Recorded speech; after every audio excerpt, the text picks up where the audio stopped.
Assalamualaikum warahmatullahi wabarakatuh. Alhamdulillahirrabbilalamin. Wassalatu wassalamu ala ashrafil anbiya wal mursalin Sayyidina Maulana Muhammadin wa ala alihi wa ashabihi ajma'in amma ba'du. Sebelum kita mulai ngaji, mari bersama membaca Al-Fatihah. Kita khususkan kepada Kanjeng Nabi Muhammad SAW, semua guru-guru kita, orang tua kita, wabil khusus mu'alif hadal kitab. Nafa'anallah bi'ulumihi fid-dharaini. Amin.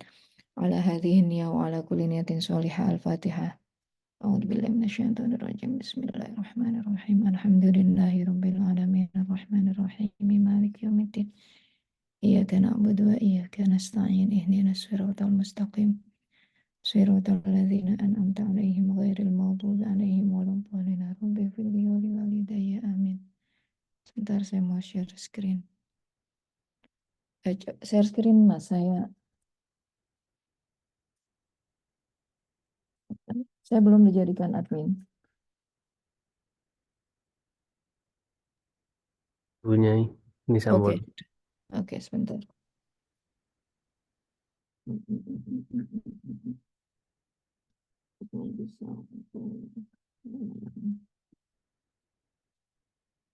Yes.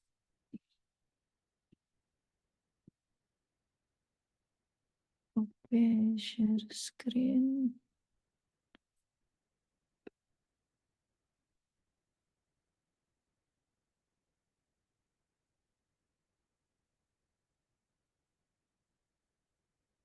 Pada pertemuan sebelumnya, kita diajak memahami tentang konsep al-haq wal wajib, hak dan kewajiban, bahwa dalam Islam itu keduanya saling beriringan, tidak bisa salah satunya didahulukan dan yang lain ditinggalkan misalnya. Ini harus saling beriringan karena keduanya saling melengkapi. Beliau juga mu'alif memberikan beberapa contoh terkait bagaimana pemenuhan hak itu sangat berkaitan dengan kewajiban ya. Jadi di satu sisi menjadi hak orang lain, di sisi lain itu juga menjadi kewajiban yang harus ditunaikan oleh pihak lain. Nah, sekarang kita akan masuk pada konsep yang ketiga. Sekali lagi bahwa ini kita masih di muqaddimah ya, jadi masih di introduction. Beliau menjelaskan beberapa hal penting yang akan beliau bahas panjang lebar lagi di bagian inti dari buku ini nanti. Yang ketiga, menurut beliau, ya konsep yang ketiga itu adalah al-manhaj wal bina. Mari kita baca. Bismillahirrahmanirrahim. Wa amma thalithan, adapun yang ketiga, al-manhaju wal bina'u ialah al-manhaj wal bina. Manhaj ini konsep atau aturan ya. Wal bina itu pelaksanaannya. Jadi dalam Islam itu pasti ada dua hal ini. Manhajnya apa, aturannya seperti apa, normanya bagaimana.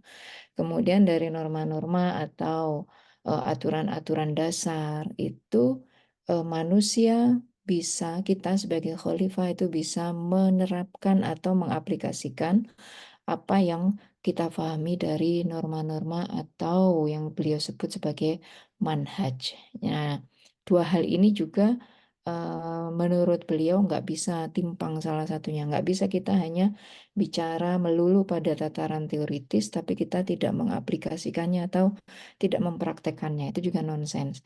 Atau kita mempraktekkan sesuatu, tapi kita tidak punya landasan teologis misalnya, tidak ada landasan atau aturan mendasar dari perspektif agama juga tidak benar menurut Syekh Ali Jum'ah. Jadi dua hal ini harus saling beriringan.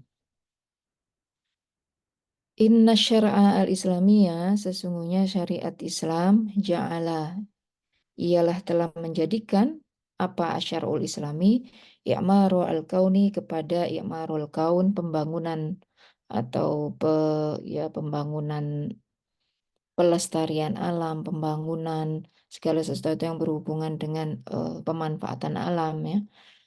Amrun wajiban sebagai sesuatu yang wajib, wa dorurian, dan doruri itu berarti memang harus segera dilakukan. Artinya, bentar kita terusin dulu. Alal insani bagi manusia, dinan wa dunyan, baik dari sisi agama, wadunyan atau dari sisi kepentingan duniawi. Ini membangun atau memanfaatkan alam yang sudah disediakan oleh Allah yang ada di sekitar kita ini merupakan satu kewajiban sekaligus kebutuhan. Kita nggak bisa hidup tanpa kemudian memanfaatkan dengan baik ya alam raya yang sudah disediakan oleh Allah kepada kita. Sebelumnya kita sudah bicara tentang sekilas tentang konsep khalifah. Nah, sebagai khalifah, kita sebagai manusia, kita tentu butuh makanan, butuh minuman yang semuanya bersumber dari hasil alam. Tapi untuk bisa memanfaatkan sumber alam itu dengan baik, kita harus memahami konsep khalifah itu dengan benar, sehingga yang kita lakukan itu tidak merusak. Yang kita lakukan itu sesuai dengan kebutuhan kita, dengan tetap mempertimbangkan kelestarian alam. Dan ini menurut Syekh Ali Jum'ah memang wajib dilakukan dan juga doruri menjadi kebutuhan ya. Itu dari perspektif agama sekaligus perspektif kebutuhan manusia di dunia. Nggak ada manusia yang kemudian bisa hidup bertahan tanpa makan dan minum misalnya. Nggak ada. Semua pasti butuh makan dan minum.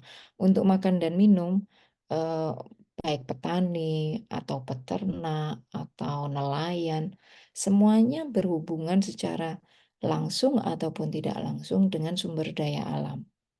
Nah, bagaimana pemanfaatan sumber daya alam itu yang kemudian menjadi pembahasan penting dalam Islam yang beliau sebut ya, oleh mu'alif sebagai manhaj wal bina. Jadi ada manhaj, ada aturan, kemudian bina itu mengaplikasikan aturan yang sudah dijelaskan dalam agama, eh, apa namanya, dengan tetap mempertimbangkan tadi kelestarian alam. Wahadzal i'maru ada dan adapun pembangunan ini amun ialah sesuatu yang umum yashmulu kullal wujudi yang mencakup kullal wujudi segala sesuatu yang wujud yang ada di alam raya ini wal makhlukoti dan segala makhluk ciptaan Allah. Jadi yang dimaksud dengan pembangunan tuh ya nggak ada tidak spesifik kita hanya boleh memanfaatkan hasil laut saja, misalnya enggak. Segala sesuatu yang sudah diciptakan oleh Allah di alam raya ini itu boleh kita manfaatkan ya bahkan menjadi sesuatu yang wajib dan doruri untuk keberlangsungan kita, keberlangsungan hidup kita, sehingga kita bisa makan, bisa minum. Karena kita makan dan minum, kemudian kita menjadi sehat, kuat. Karena kita sehat dan kuat, ini kita bisa beribadah kepada Allah. Ini berhubungan dengan posisi kita sebagai hambanya Allah, ya, punya kewajiban untuk beribadah kepada Allah. Semua itu membutuhkan perangkat-perangkat, ya, membutuhkan pembunuh apa namanya akan bisa berlangsung dengan baik, kita bisa beribadah dengan baik kalau prasyarat itu bisa kita penuhi, bisa wudhu ya. Misalnya kita mau sholat ya, dalam ketika kita memahami salah satu ibadah fisik, misalnya kita mau sholat ya butuh apa namanya wajib berwudhu. Wudhu itu air ada syaratnya, air yang bisa digunakan untuk wudhu. Tidak boleh berbau, berwarna, dan berasa misalnya. Nah, bagaimana kemudian apa namanya pemanfaatan air, pemanfaatan sumber daya air itu tidak merusak sehingga kita tetap bisa menggunakan air yang ada di sekeliling kita itu untuk melaksanakan ibadah sholat. Karena kalau kita sembarangan, kemudian misalnya kita membuang limbah ya, limbah rumah tangga ataupun limbah industri ke sungai yang sungai notabene sungai itu menjadi salah satu sumber air mutlak dalam Islam.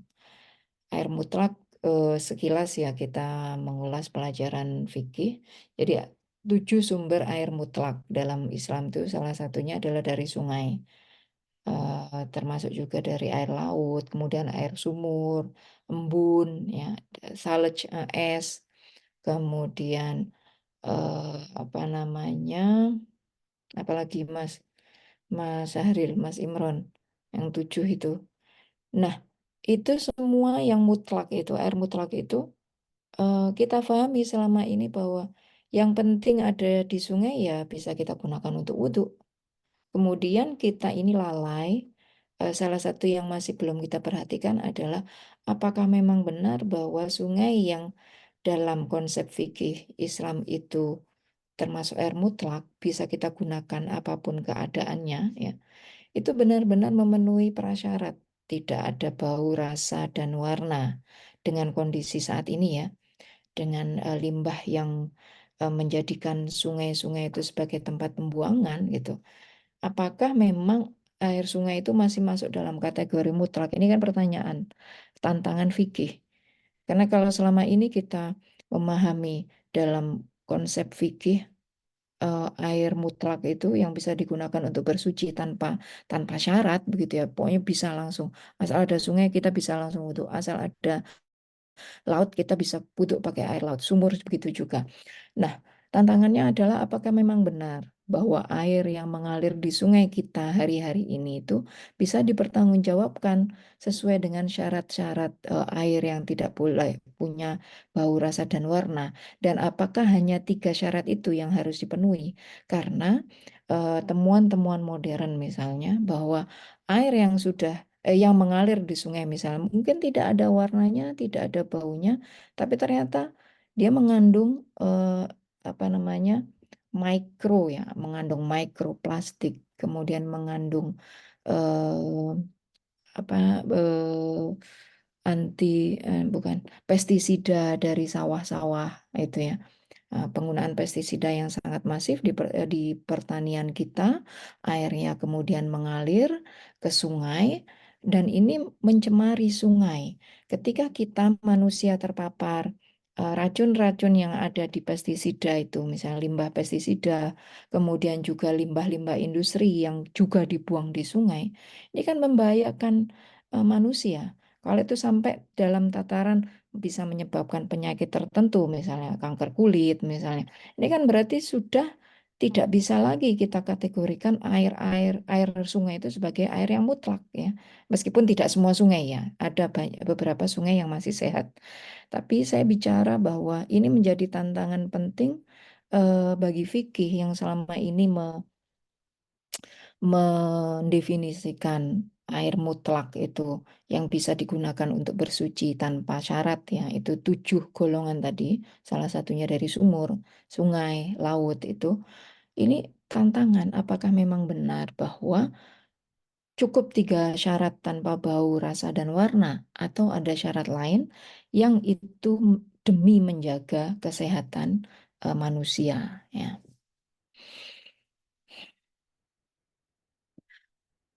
Walam yafrid asyar'u dan belum atau tidak menentukan asyar'u siapa syarak syariat Islam ya alal insani atas manusia usluban satu metode au kaifiyatan muhaddadatan atau cara tertentu yatba'uha yang harus diikuti oleh yang yatba'u yang mengikuti siapa manusia kepada uslub dan kaifiyah muhaddada fi amaliyatit tanmiyati wal imar dalam proses pembangunan, dalam proses pemanfaatan alam raya itu nggak ada cara khusus yang harus diikuti.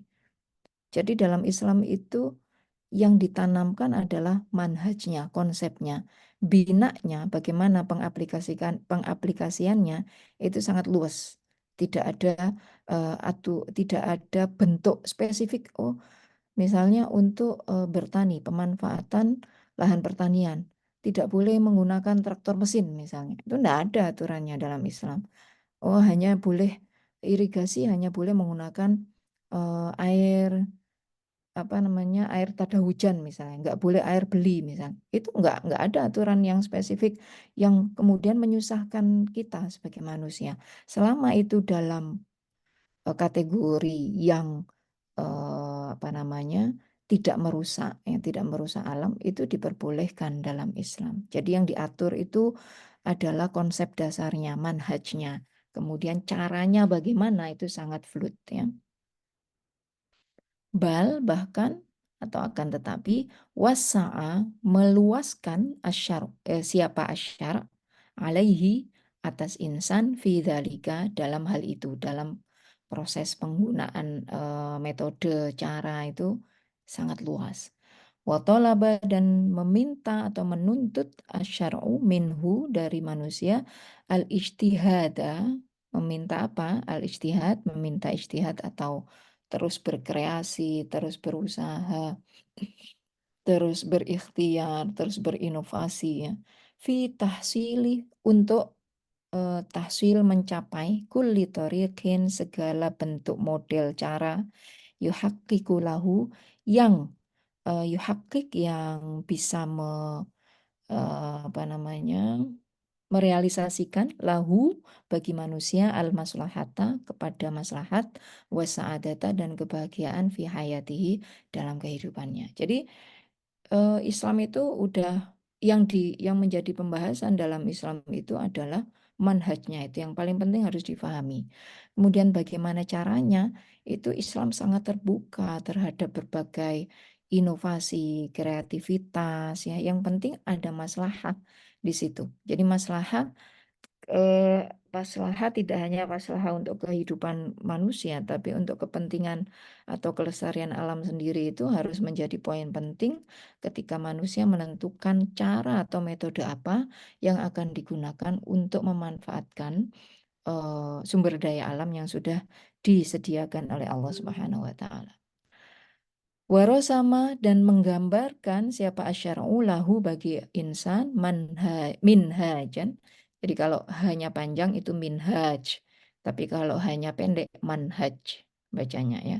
Ini minhajan aturan-aturan ya, regulasi atau eh, dasar-dasar aman yang umum wado'a fihi wado'a yang wado'a yang meletakkan siapa asyara'u fihi dalam minhaj manarotin manarot itu poin-poin penting. Ini sebetulnya bahasa kinayah ya, bahasa majas.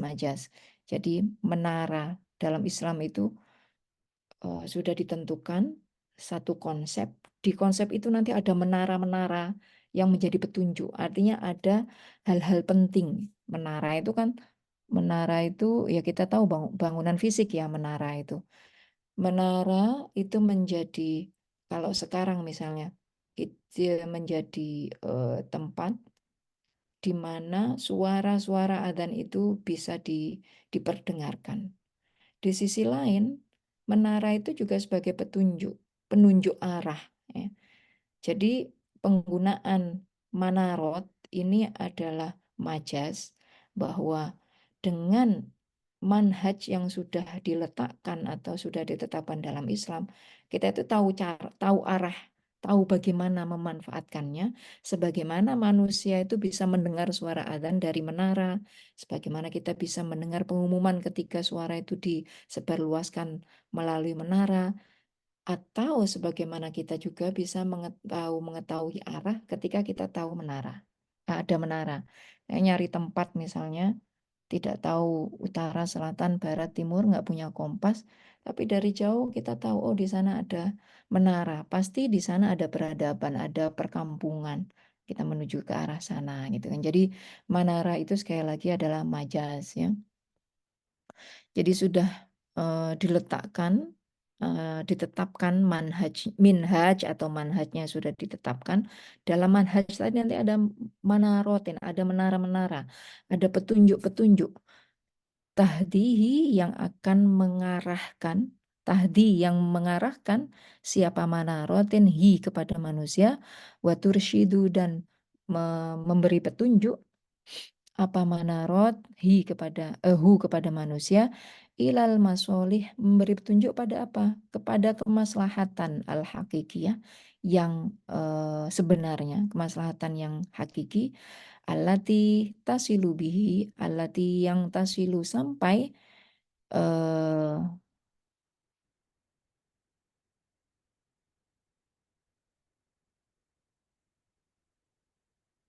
bihi ila saatati Oke, jadi di sini tasilu ini failnya dengan maslahah ya. Allati tasilu yang sampai kemaslahatan tadi itu bihi dengan manusia ila sa'adati pada kebahagiaan. Jadi ketika kemaslahah itu menjadi panduan kita untuk melakukan sesuatu, untuk menentukan cara yang terbaik dalam pertanian misalnya. Kalau kita menjadikan maslahah itu adalah panduan, maka kita akan mencapai pada saadah kebahagiaan. Gitu.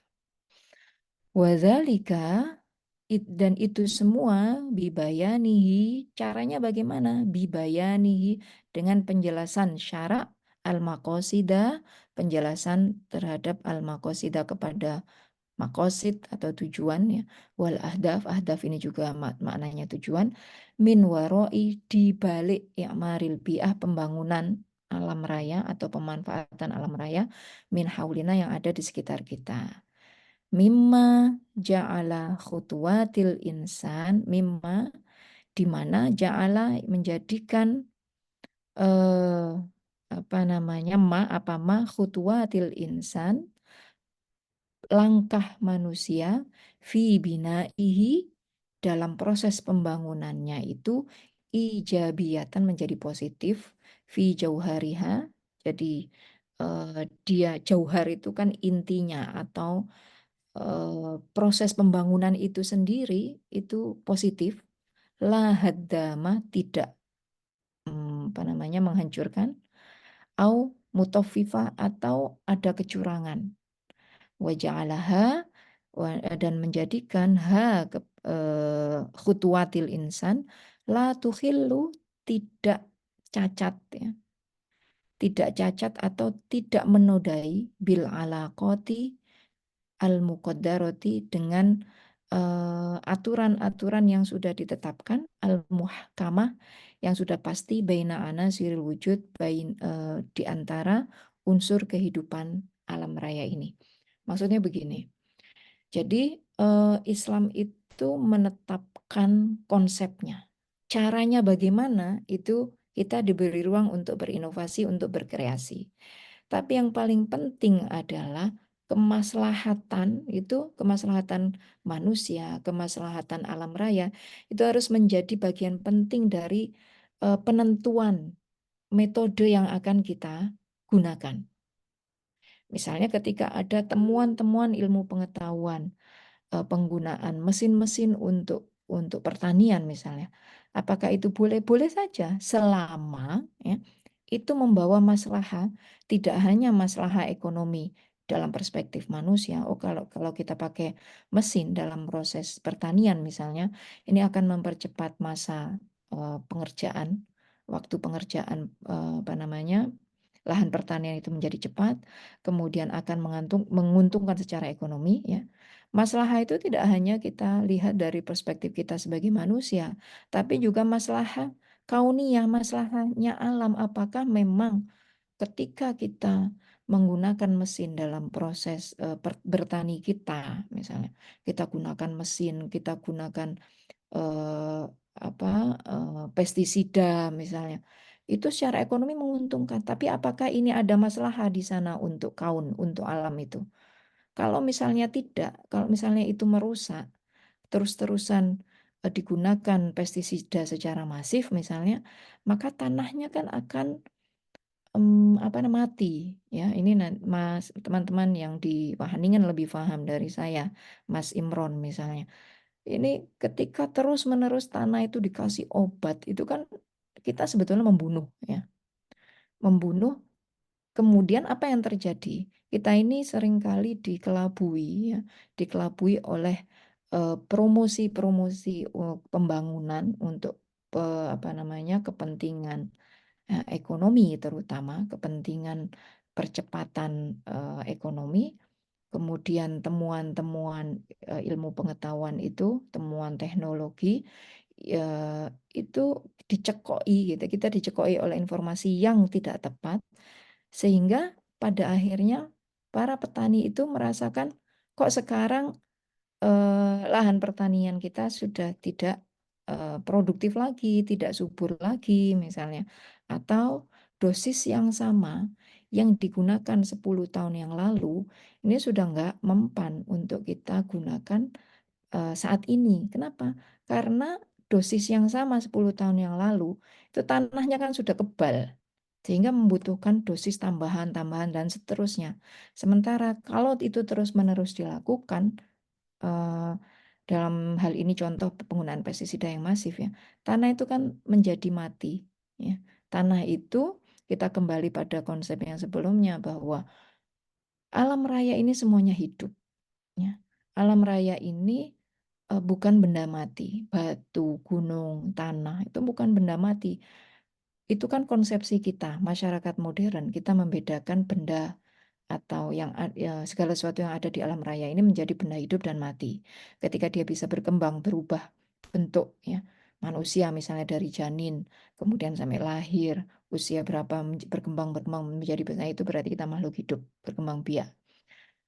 Tumbuhan begitu juga ditanam dari benih, kemudian menjadi cambah, terus menjadi pohon. Oh ini dalam konsepsi kita, pemikiran manusia modern, kita sebut sebagai makhluk hidup. Tapi yang bentuknya tetap batu dari dulu diciptakan bulat, misalnya kita nyimpan batu dari 10 tahun yang lalu sama sekali ya tetap aja kita sebutnya sebagai benda mati. Ini adalah konsepsi yang tidak benar ya, tidak benar dalam perspektif agama kita. Kenapa? Karena segala sesuatu hidup.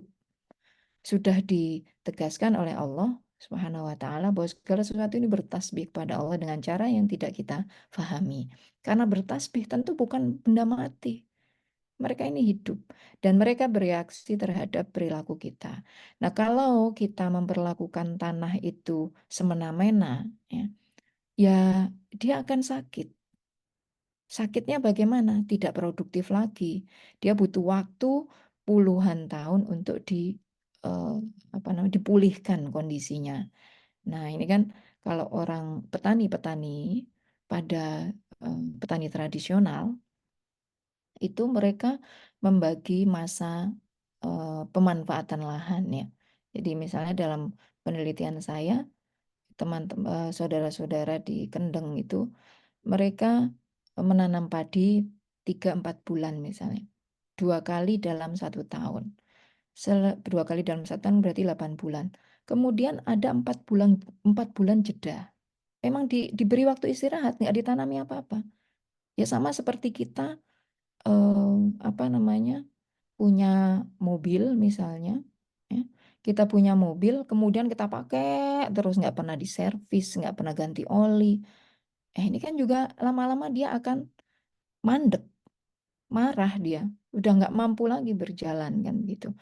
Nah, alam raya juga begitu, nggak boleh kita perlakukan alam raya ini seperti mesin, dipakai terus, ditanami terus, kasih pestisida sebanyak-banyaknya, semakin banyak misalnya, kemudian apa namanya hasil pertanian yang akan kita dapatkan juga akan semakin menguntungkan secara ekonomi.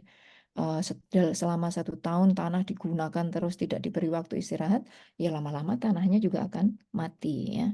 Nah eh, ini yang dimaksud tadi ada maslahat yang harus kita jadikan landasan dari eh, inovasi atau kreativitas yang kita tentukan untuk melaksanakan manhaj ya, manhaj yang sudah ditetapkan dalam Islam. Jadi manhaj itu aturan dasarnya.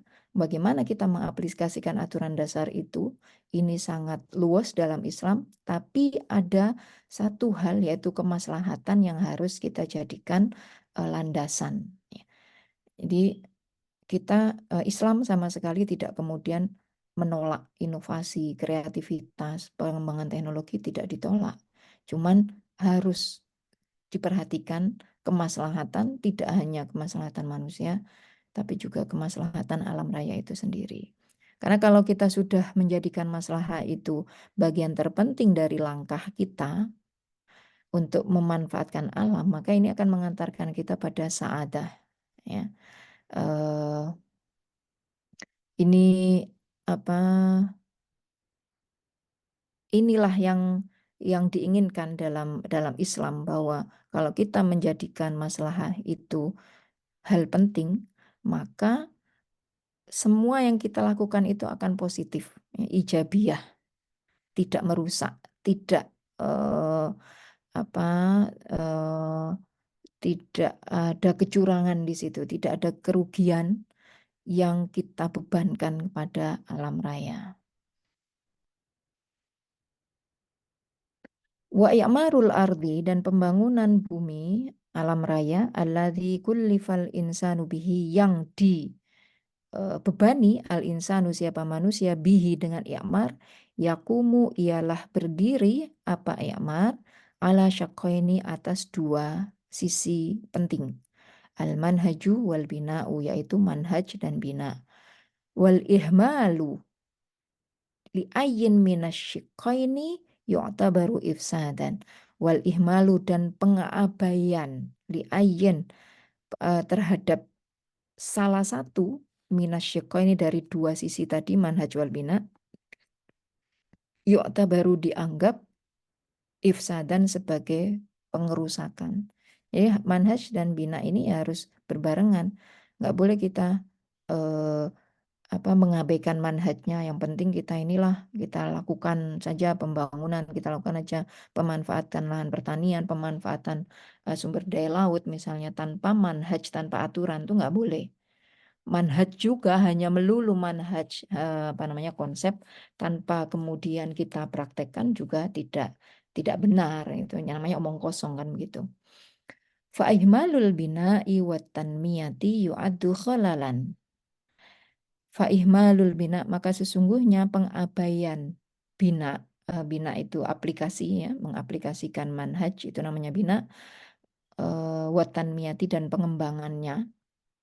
Yu'addu dianggap sebagai kholalan, satu cacat fil qiyami biwadhifatil khilafah, cacat dalam pelaksanaan wadhifatil khalifah, tugas kita sebagai khilafah, biwadhifatil khilafah, tugas kita sebagai khalifah Allah. Jadi kalau kita tidak kita hanya melulu teoritis ya, manhaj saja yang kita perhatikan. Ini sama dengan kita melalaikan tugas khilafah, nggak ngapa-ngapain, cuma ngomong aja itu nggak boleh gitu ya. Wa kadzalika ihmalu tahsilil manhaj as-sawiyyi al-qaimi 'alal iltizam al-khuluqi wal fadilah yufawwitul fursata fi ja'lil bina'i hadariyan yuhaqqiqul lil insani as-sa'adata. Wa kadzalika dan demikian juga ihmalu tahsilil manhajis sawiyyi, ihmalu pengabaian tahsilil manhaj, eh, pengabaian mewujudkan manhaj asawi cara yang tepat al-qaimi yang berdiri alal iltizam al-khuluqi atas landasan etis wal fadilah dan juga kebaikan. Yufawitul fursota, yufawitu itu membuat kita kelewat ya. Al-furso, kelewatan kesempatan. Fi ja'lil bina'i, dalam menjadikan bina itu hadorian satu peradaban yuhakiku yang bisa merealisasikan lil insani bagi manusia as-sa'adata kepada kebahagiaan. Artinya apa? Kalau kita hanya melulu bicara tentang konsep, hanya manhaj saja, itu kita berarti mengabaikan posisi kita sebagai khalifah. Khalifah itu kan punya tugas melakukan sesuatu. Nah, kalau kita hanya bicara konsep, tidak melakukan sesuatu, berarti kita tidak melaksanakan tugas kita sebagai khalifah. Demikian juga kalau kita uh, mengabaikan bina, ya, aplikasinya. Jadi kalau kita hanya konsep, berarti kita tidak melaksanakan kewajiban kita sebagai khalifah.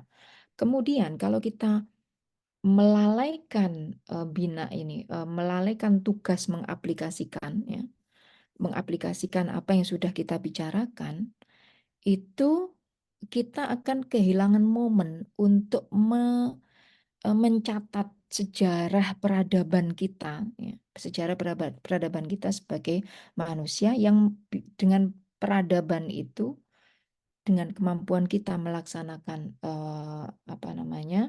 mengaplikasikan konsep yang sudah ditetapkan, itu kita bisa mencapai level yang lebih tinggi kebahagiaan. Tapi karena tidak kita lakukan, ya kita akan kehilangan momen itu untuk mencatat sejarah peradaban kita sendiri. Gitu ya. Jadi dua-duanya harus dilaksanakan. Fatughyanul janibi al-madi ja'alal insana la yubali bi ifsadil ardi bin nufayati dzarriyati wan nawawiyati wal ish'aiyati wa ghairiha. Tughyanul janib al-madi, sesungguhnya mereka yang tohut itu yang orang yang berlebihan ya, yang berlebihan terhadap perspektif materialistis ya.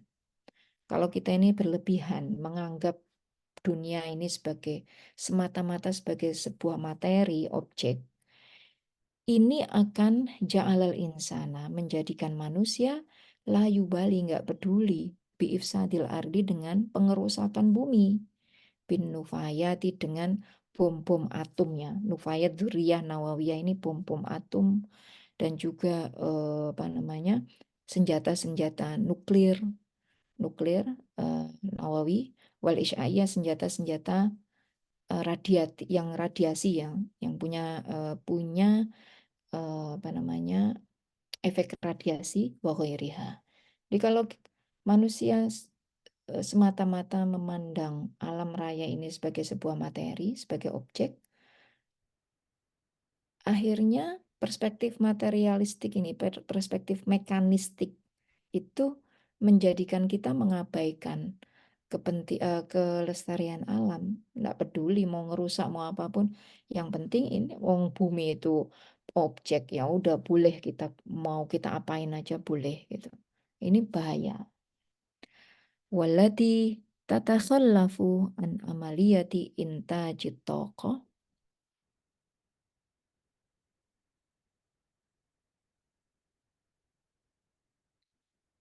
Hmm,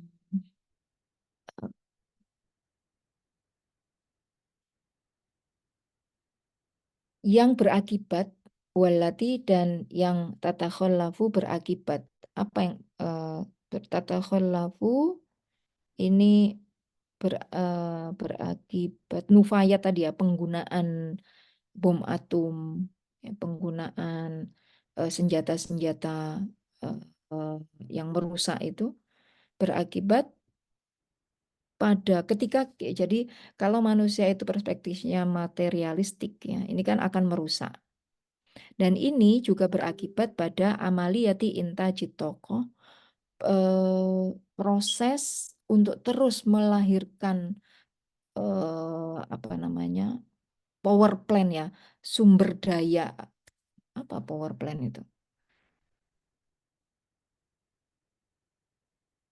tokoh itu sumber energi ya tahta taksirit talahuf tapi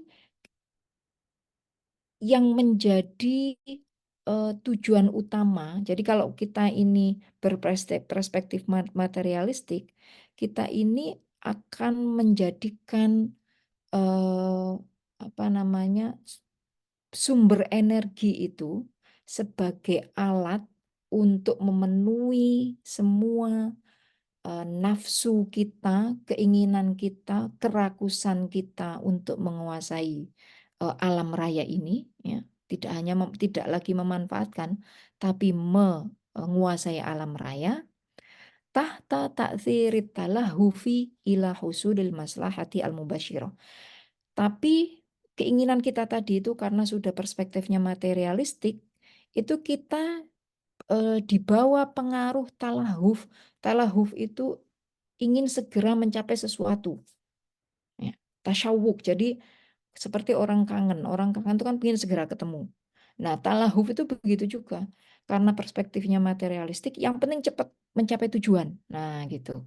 Ilah husulil maslahah untuk mencapai kemaslahatan al-mubasyirah as-syariah.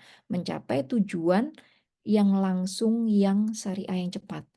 Udah, yang penting cepat. Gimana caranya? Karena kita mau mining, mau apa namanya nambang. Kalau digali pakai eh, apa namanya, pakai pacul, pacul apa pacul bahasa Indonesianya? Menggali lubang pakai Cangkul. ah ya cangkul. Kalau kita gali pakai cangkul ya nggak selesai-selesai, kita bom aja. Nah, biar segera apa namanya site mining site-nya segera bisa kita temukan gitu kan. Nah, ini yang dimaksud oleh Syekh Ali Jum'ah sebagai tuyan tadi itu. Eh, Tuyanul janib al-madi, kita yang perspektifnya materialistis. Apa di balik itu? Di balik itu adalah ingin mencapai sesuatu dengan cepat. Nah, ini sebetulnya hadamah, merusak gitu ya.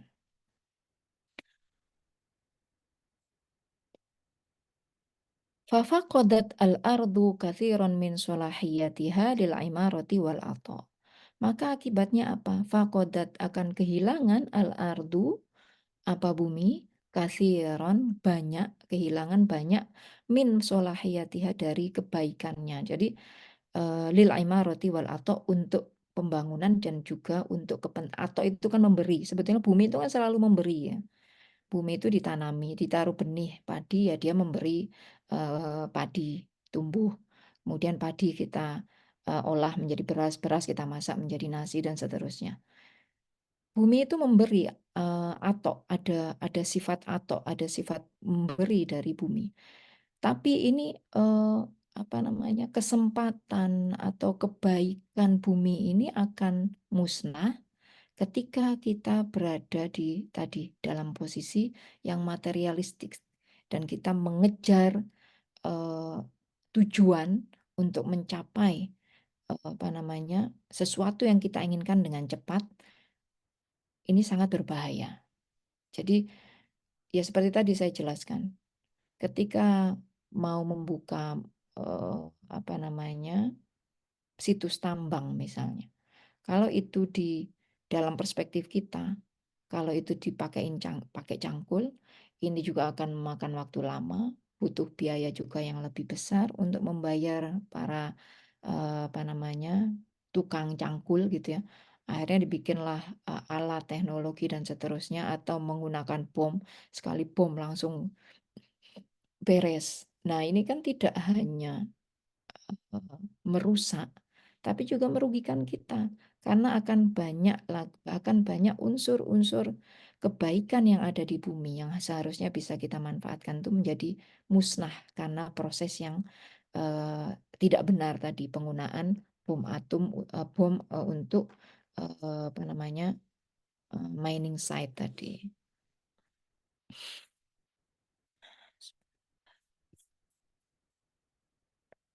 Walam yaktafi al-qaimuna 'ala al-falsafati al-madiyati bil i'radi an al-manhajis sawi al-qaimi 'ala al-fadilati wal qiyami bal roha yufsidu fi hadzal manhaj wa yulawwithuhu bima yabussuhu min thaqafatil jinsi wal 'uryi wal 'unfi aw yad'u ilaihi min i'tiqadin fil ilhadi wal khurafat. Walam yaktafi dan tidak cukup al-qaimuna alal falsafati al-madiyati siapa para pengikut falsafah al-madiyah, falsafah materialistis itu tidak hanya bil i'radi anil manhaj asawi, tidak hanya merusak manhaj asawi, manhaj yang lurus, manhaj yang benar, al-qaimi alal fadilati wal qiyam yang berlandaskan pada nilai-nilai, pada etika. Tidak hanya itu yang mereka lakukan, tidak hanya merusak konsep ya apa namanya atau aturan dasar yang didirikan atas etika dan moral, nilai-nilai positif, tapi mereka juga bal roha mereka terus-menerus yufsidu merusak fi hadzal manhaj konsep atau aturan dasar ini wa yulawithuhu dan juga yulawith talwith itu paling banyak digunakan tuh untuk polusi ya. Maksudnya merusak. Yulawithu itu menodai ya. Bima yabus suhu. Jadi bima ya dengan sesuatu yabusu yang mereka sebarkan min thaqafatil jinsi dari peradaban jins ini seksualnya. Wal urji dan peradaban telanjang. wal unfi dan peradaban yang penuh dengan kekerasan, au yad'u ilaihi min i'tiqadin atau atau yad'u menyeru ilaihi, menyeru siapa al-qaimun tadi,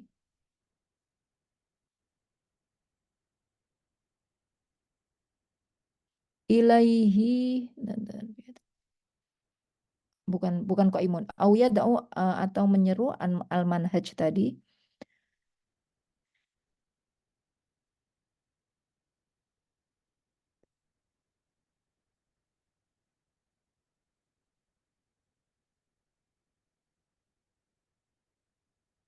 Maaf saya salah. Au yad'u atau menyeru siapa al-qaimun, betul ya. Jadi beliau di sini al-qaimun itu sebetulnya jamak. Tapi kemudian beliau menggunakannya dalam bentuk mufrad. Roha yufsidu, ini yufsidu cuma satu orang, mufrad. Au yad'u ini juga berarti sama al-qaimuna. eh, Menyeru siapa al-qaimuna, mereka yang berpegangan pada falsafah materialistik itu, ilaihi kepada manhaj yang sudah rusak, min i'tiqadin dalam bentuk apa? I'tiqadin satu keyakinan fil ilhadi wal khurafat yang menyeleweng, keyakinan yang menyeleweng wal khurafat dan khurafat. Khurafat itu kan keyakinan yang tidak ada dasarnya. Jadi maksud beliau, kerusakan yang dilakukan oleh mereka yang berpegang pada falsafah materialistis itu tidak hanya kerusakan dalam bentuk fisik, tapi juga kerusakan dalam bentuk moral. Ya. Jadi kalau dalam bentuk fisik, mereka menganggap bahwa bumi ini adalah materi, adalah objek yang bisa diperlakukan seperti apapun oleh manusia. Ya. Tapi di sisi lain, mereka juga merusak. Ya, mereka yang berpegang teguh pada perspektif materialistis ini juga merusak dari sisi moral. Apa? Sakofatul jinsi, ya, apa namanya, budaya-budaya seksualitas yang menyeleweng, yang telanjang uri-uri, al-uryu itu, ya, ya seperti yang kita lihat di sinilah. Mereka tidak menutup aurat, kemudian kekerasan, mungkin kekerasan secara fisik itu, kalau dalam konteks barat ya, itu orang sangat menghargai nyawa manusia. Tapi kekerasan dalam bentuk rasisme misalnya, itu kan masih kita temui.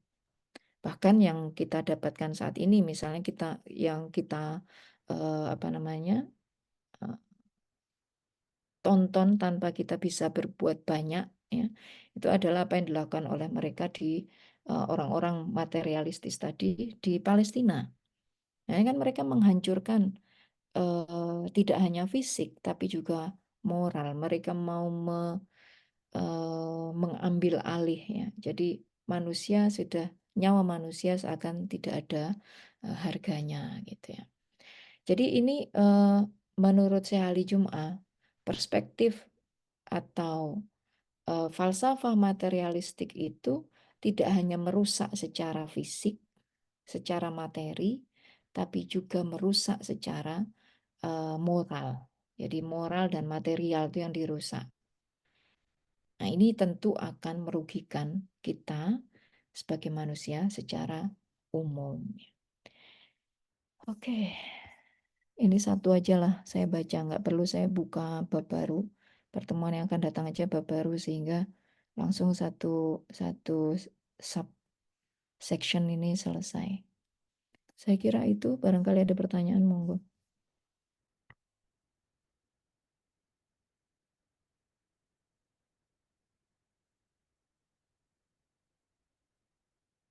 Kalau nggak ada, ya kita tutup ya ngajinya. Dan kita lanjutkan insya Allah di pertemuan yang akan datang. Wallahu a'lam bishawab. Alhamdulillah kita sudah selesai. Semoga untuk kita semuanya tidak hanya memperkaya perspektif kita, tapi menjadi apa namanya, landasan untuk kemudian kita bisa melaksanakannya.